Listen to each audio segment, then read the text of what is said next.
Perempuan itu banyak diam atau banyak omong alias cerewet. Berkaitan dengan itu, saya pernah membaca hasil penelitian seorang ilmuwan Amerika yang ternyata bahwa perempuan itu berkata 20.000 kata per harinya. 1.000 Kata itu kan bisa-bisa. Sedangkan laki-laki itu hanya 7.000 kata per harinya. Nah, ini disebabkan karena adanya protein FOXP2 atau yang disebut protein bahasa dalam otak manusia. Nah, mengapa kok perempuan sama laki-laki berbeda apa proteinnya? Ternyata ini disebabkan karena protein FOXP2 itu pada otak manusia itu lebih banyak jumlahnya daripada laki-laki. Nah, mengapa kok ini perempuan? Ya. Nah, agar supaya mengendalikan lisan kita, cerewet kita, omongan kita, agar supaya aman terkendali, yaitu salah satunya dengan memperbanyak zikir kepada Allah, memperbanyak sholawat dan ngaji, dan juga hadir di majelis-majelis tertentu. Betul apa enggak? Para ibu yang solehah, dalam hadis diriwayatkan, al-muslimu man salimal muslimuna min lisanihi wa yadihi. Seorang muslim adalah yang menjaga muslim lainnya dari lidah dan dari lisan dan lidah. Berkaitan dengan itu, hadis ini menjelaskan bahwa omongan kita, goyangan lidah kita, cerewet kita yang tak terkendali dan bikin hati sakit orang lain, maka hal ini bertentangan dengan ajaran Islam. Bapak Ibu rahimahumullah. Maaf.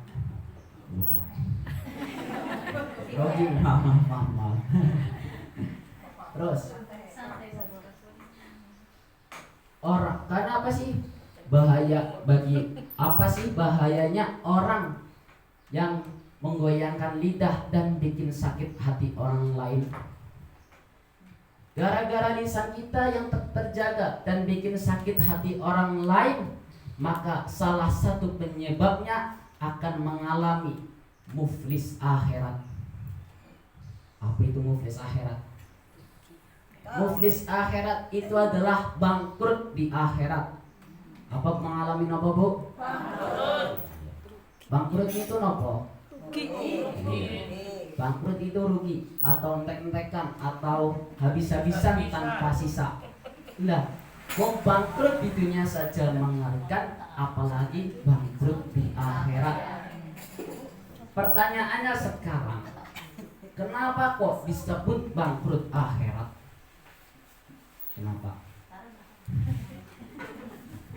Karena semua amal sholatnya, amal puasanya, amal zakatnya, dan amal-amal lainnya diambil oleh Allah Subhanahu wa Ta'ala untuk diberikan atau dibayar kepada orang yang disakiti, alias juga dikasih ke orang yang disakiti.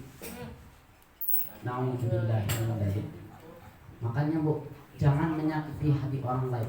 Nanti pahala kita apa-apanya, amal-amal yang sudah banyak dilakukan oleh kita dibayarkan kepada orang yang disakiti. Mau enggak?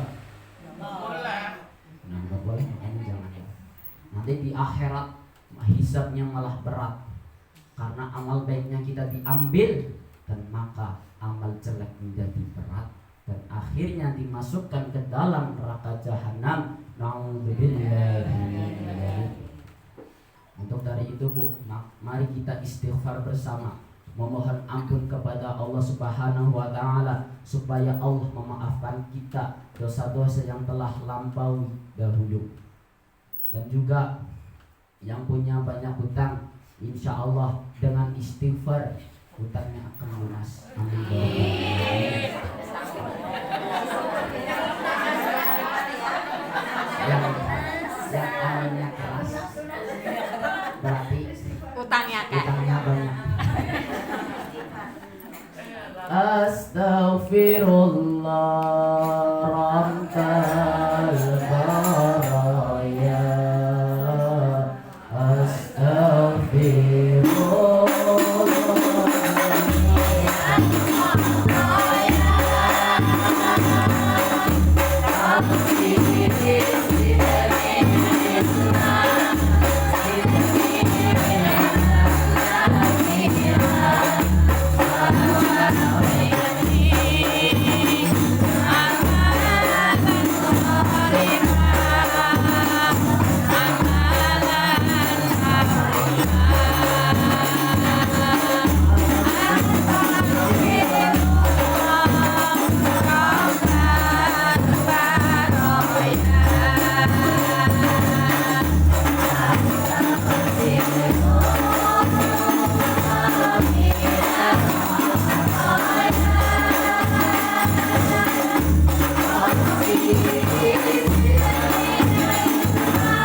jadi gampang bingung juga ngepasinnya soalnya baru. Para ibu yang salehah, nah, ada hadis yang mengatakan 5 penyebab bangkrut di akhirat. Yang pertama adalah mencela atau mencaci maki orang lain. Makanya Bu, jangan mencela atau mencaci maki orang lain. Ini nanti bangkrut di akhirat. Terus yang kedua, mudah melakukan qadhaf atau berbuat atau menuduh orang lain berbuat zina atau memfitnah orang lain. Tahu zina kan, Bu? Apa?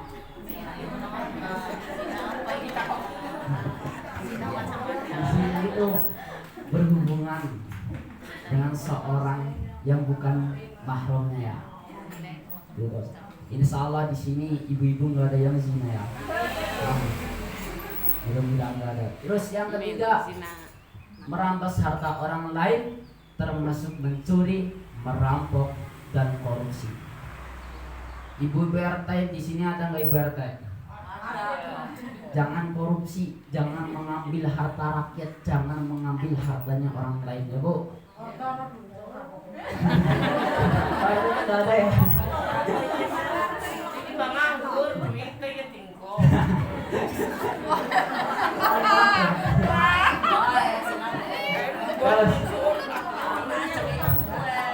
Lanjut yang keempat. Yang keempat adalah membunuh secara tidak sah, artinya membunuh tanpa sebab yang disyariatkan oleh Islam.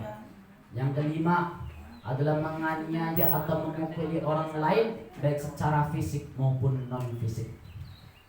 Terus bagaimana sih cara menanggulangi 5 perbuatan tersebut agar supaya kita terhindar dari dosa-dosa tersebut? Ada 5 caranya. Yang pertama adalah berdoa kepada Allah Subhanahu wa ta'ala. Barang siapa yang hatinya dibuka untuk berdoa, niscaya pintu rahmat akan terbuka baginya. Dalam firman Allah dalam surat Al-Mu'min ayat 60 yang berbunyi, A'udzu billahi minasy syaithanir rajim. Bismillahirrahmanirrahim. Wa qala rabbukum ud'uni astajib lakum. Lupa. Wa qala ud'uni astajib lakum. Astagfirullahaladzim. Maaf ya.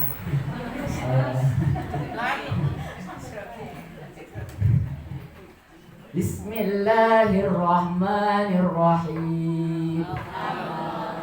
Wa qala rabbukum ud'uni astajib lakum. Innal ladzina yastakbiruna an ibadati sayadkhuluna jahannama dakhirin. Yang artinya, dan Tuhanmu berfirman, berdoalah kepadaku, niscaya akan kuperkenankan bagimu. Sesungguhnya orang-orang yang menyombongkan diri dari berbuat ibadah kepadaku, maka akan masuk ke dalam neraka jahanam dalam keadaan terhina. Nauzubillahi min dzalik. Makanya Bu, kalau dari ayat ini dijelaskan kita suruh untuk berdoa kepada Allah, kita disuruh berdoa, maka Allah akan mengabulkannya, entah itu kapan, entah itu besok atau besok-besoknya lagi. Kalau enggak di dunia berarti di akhirat. Kalau enggak di dunia, kalau enggak sekarang berarti ke anak turunan kita, ke anak cucu-cucu kita.